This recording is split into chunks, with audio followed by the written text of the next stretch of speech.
players like Declan, Martin, who are doing really well for their countries. Are you not sort of surprised? It would have been more helpful if Sweden had been doing a bit better, because you know he's had another couple of bad results. And him and Isak up front look like a dream pairing. Would have been helpful if he could sort of been scoring for his country a bit. And is that something you've spoken to him about? Because it is a real surprise how badly they're doing. Yes, but as well, it's a good representation of what is football. Football is not you put those two players there and then everything is gone and we're going to score. If they score 45 and 55, we're going to score 100 goals. It doesn't work like this, and it's a really good example of how tough this industry and this sport is. And even with the best possible ingredients, sometimes it's not enough to win. But I seen it yesterday, and I think if that's done something, it's even be more eager and more determined to do what it has to do here. Do you think he's trying too hard sometimes? I don't think so. I think he's in the right zone. I think he's been very unlucky in a few seasons, and the more I watch some of the actions, very, very unlucky not to score another 4 or 5 goals easily by now. They will come, and sometimes he will have that luck that probably didn't have before. We're staying with Embargoed. With Victor, what was his reaction when you pretty much said you can go a series of games without scoring so long as you're doing the right things? It seems quite unusual to us, a manager, to talk about things that might go wrong rather than things that are positive. Well, because the Disneyland scenario is a really easy one. He's going to be happy and enjoy it. So how Victor is, he looks at you, he doesn't move, he was in the screen like this. You said, yeah, it's fine, it's good, let's go for it. That's him, you know, so he leaves that no emotion there. He's just a very single, targeted mindset player, and that's what I loved about him. 100%. Because he's not a top striker now, it's not been all his career, because as we said as well, his journey had bumps in the road, and when you go to a level, you're going to have, this doesn't go like this. I haven't seen any player, probably except of 1 or 2 in the history. So get ready and deal with it with naturality and obviously all the support that he has from us. Ed, Guardian.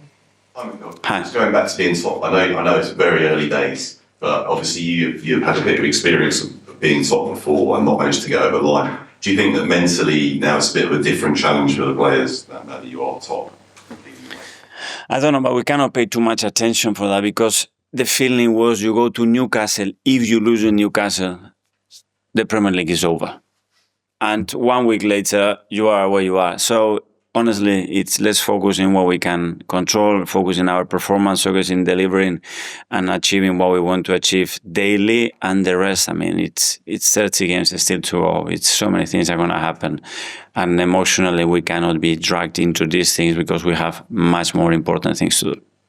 And you sense among the players that those memories of having led before, you know, they're not thinking about that, they're really focused on. No, because it's a very new changing room as well. We have brought in the last 2 seasons various new players, so they haven't been experienced that. And for some of them, we will be unconsciously there, but as a learning and hopefully a really positive learning as well, because that's a sport and that's football in general to do that. And then you do have micro doses of that, of what happens at Newcastle for a few years, what happens against West Ham, or what happens against City when we could not beat them. It's a lot of situations. And then we have learned from that. And then the ultimate goal, if we do a lot of the small things well, it will come. Okay, we've got the last couple. Sam from Telegraph. Okay, on the issue of other sports and learning from, what can you specifically take from NFL? Because to us, that seems like a totally different world of sport.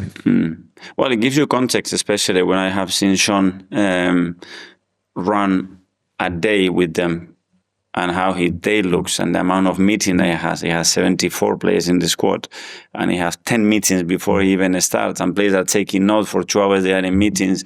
It's all about education and culture. So how much information a player can take, depending on what he's been educated with. So what is a lot? 15 minutes meeting, 45 or 2.5 hours.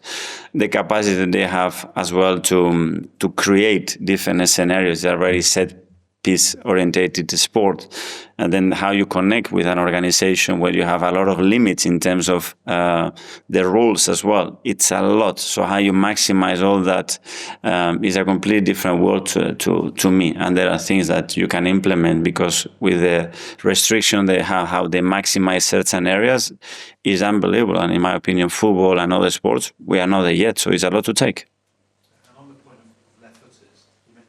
You think about a lot.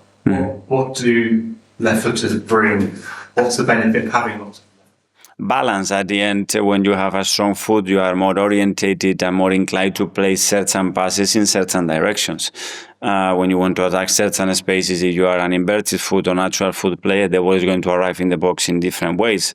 So there are certain connections. How deep you can play a ball when you are playing in certain space is related to how dominant you are in your foot. So it's a lot of things to consider.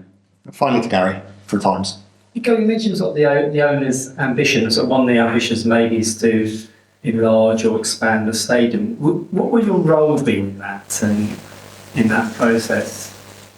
Nothing. If somebody asks me my opinion, I want for how long we're gonna be out. That would be the first one. But I mean, they've done it in other countries, other sports in an incredible way. And it's about, when I talk about vision, is everything. Infrastructure is one of them, how this club looks in 5 years, in 10 years, in 20 years, in 50 years. And I'm sure there is a big master plan. They already thought about those things much better than me. Because one of the things you've obviously done here is improve the stadium and the atmosphere.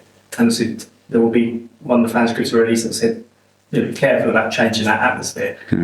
That's why I was asking whether you have an involvement in what you would like to see in the way a new stadium might look and how you improve the atmosphere for everyone. I don't know. We are not there yet, so I don't know how that will look. What I can tell you is when we are doing major decisions, we share them. Obviously, they're going to lead all the decisions at the end, but to all the people involved in those discussions or on the daily work or the flow of that, they are super conscious of that because they have a lot of experience. Okay, guys, that's us. Thank you.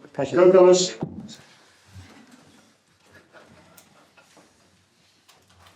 I'll see you on Tuesday. Thank you.